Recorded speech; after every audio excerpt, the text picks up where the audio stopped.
Halo semuanya. Nah, coba deh bayangin sebentar. Pernah nggak sih kalian bener-bener ngebayangin gimana rasanya hidup lebih dari 1 abad penuh? Bukan cuma sekedar bertahan hidup ya, tapi masih sadar, masih bisa jalan-jalan, dan inget banget sama jejak perjalanan hidup kalian sendiri. Di ulasan kita kali ini, mari kita bedah kisah ini. Kita bakal ngebahas sebuah cerita nyata yang mind-blowing banget dari dataran tinggi Bolivia, sebuah catatan kehidupan yang jujur aja bakal mematahkan hampir semua anggapan konvensional kita soal batas maksimal umur manusia. 123. Ya, kalian nggak salah dengar. Berdasarkan catatan resmi dari pemerintah Bolivia, angka yang luar biasa inilah usianya seorang kakek bernama Carmelo Flores Laura. 123 tahun. Ini ngejadiin dia pria tertua di dunia yang pernah tercatat oleh negara tersebut. Coba deh dipikir-pikir lagi. Dia udah ngelewatin dekade demi dekade, ngelihat zaman berubah-ubah entah udah berapa kali. Sungguh sebuah pencapaian biologis yang bikin kita cuma bisa geleng-geleng kepala. Nah, poin yang paling krusial di sini tuh kelihatan pas kita bandingin sama kondisi kita sekarang. Rata-rata harapan hidup manusia modern di berbagai belahan dunia itu kan berkisar di angka 80 tahunan ya. Tapi Carmelo, dia bablas melampaui angka tersebut sampai 43 tahun lamanya.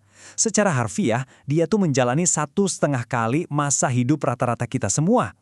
Pertanyaannya, kok bisa sih ada tubuh manusia yang awet dan bertahan selama itu? Oke, kita masuk ke bagian 1, keseharian di Danau Titicaca. Dan inilah dunianya sehari-hari. Carmelo ngabisin waktunya di sebuah gubuk desa terpencil, letaknya deket banget sama Danau Titicaca di Bolivia. Yang perlu kalian catat, ini bukan lingkungan yang ada rumah sakit canggih atau klinik anti-aging modern ya, sama sekali nggak. Ini alam liar yang cukup keras.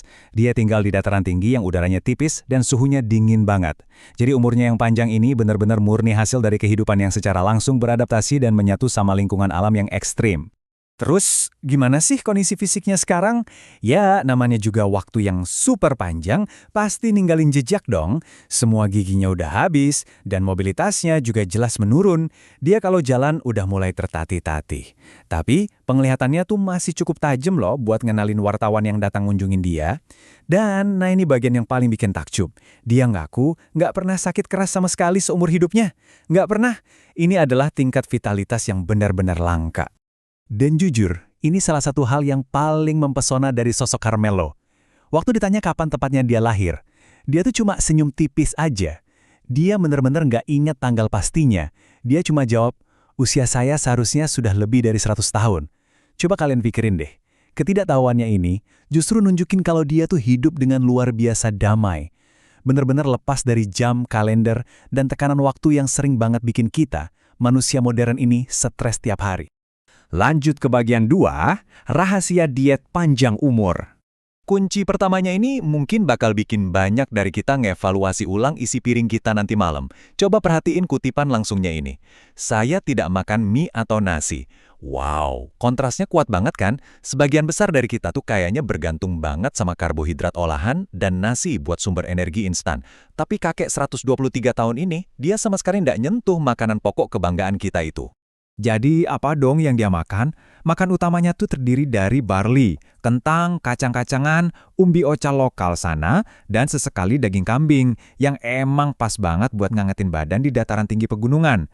Catatan pentingnya di sini, semuanya itu 100% murni dari alam. Nggak ada tuh yang namanya pengawet, nggak ada proses pabrik, semuanya ditanam dan dibesarin sendiri secara lokal. Diet yang kelihatannya simpel banget tapi padat nutrisi alami. Tapi ingat, makanan alami itu nggak bakal kerja maksimal kalau mesinnya nggak terus dipacu. Rahasia dia selanjutnya bukan cuma soal apa yang dimakan, tapi apa yang dia lakuin. Ada 2 rutinitas utamanya tiap hari, jalan kaki dan beternak hewan.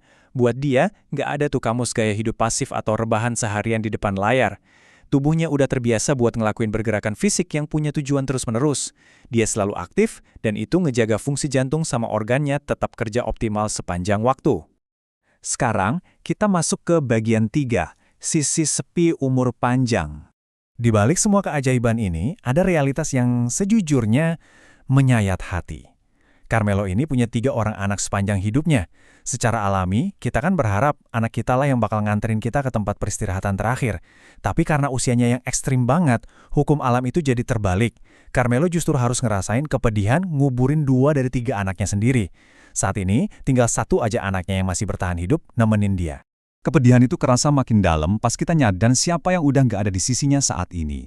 Walaupun raganya sekuat baja, hatinya nyimpen kerinduan yang dalam banget. Dia sempat cerita kalau dia tuh kangen banget sama istrinya. Pasangan hidupnya itu udah meninggal dunia 10 tahun yang lalu. Jadi bertahan hidup luar biasa lama itu, ternyata berarti dia harus siap nanggung rasa kehilangan yang berkepanjangan atas orang-orang yang paling dia cintai. Kenyataan pahit lainnya dari umurnya yang panjang ini, semua teman sebayanya udah meninggal dunia. Semuanya. Habis. Dia ini ibarat orang terakhir yang tersisa dari generasinya. Udah nggak ada lagi teman masa kecil buat diajak nostalgia, nggak ada lagi rekan sebaya yang benar-benar paham dunia persis kayak di zaman dia dibesarin dulu. Benar-benar, dia berdiri sendirian di puncak waktu. Nah, cerita ini pada akhirnya ngebawa kita ke satu pertanyaan besar buat menutup ulasan kita. Setelah kalian ngelihat keseluruhan gambarannya, mulai dari gaya hidup bebas stres, diet alami yang super ketat, rutinitas fisik yang nggak ada hentinya, yang pada ujungnya harus dibayar mahal sama rasa kehilangan anak, pasangan, dan isolasi sosial yang absolut. Apakah kalian berminat ngikutin cara hidup Carmelo? Apakah rahasia umur panjang itu sesuatu yang benar-benar kita inginkan? Atau sebetulnya cuma misteri yang lebih indah buat dikagumi dari jauh aja? Coba deh kalian pikirin baik-baik. Terima kasih ya udah mendalami kisah luar biasa ini bareng saya, dan sampai jumpa di ulasan menarik kita berikutnya.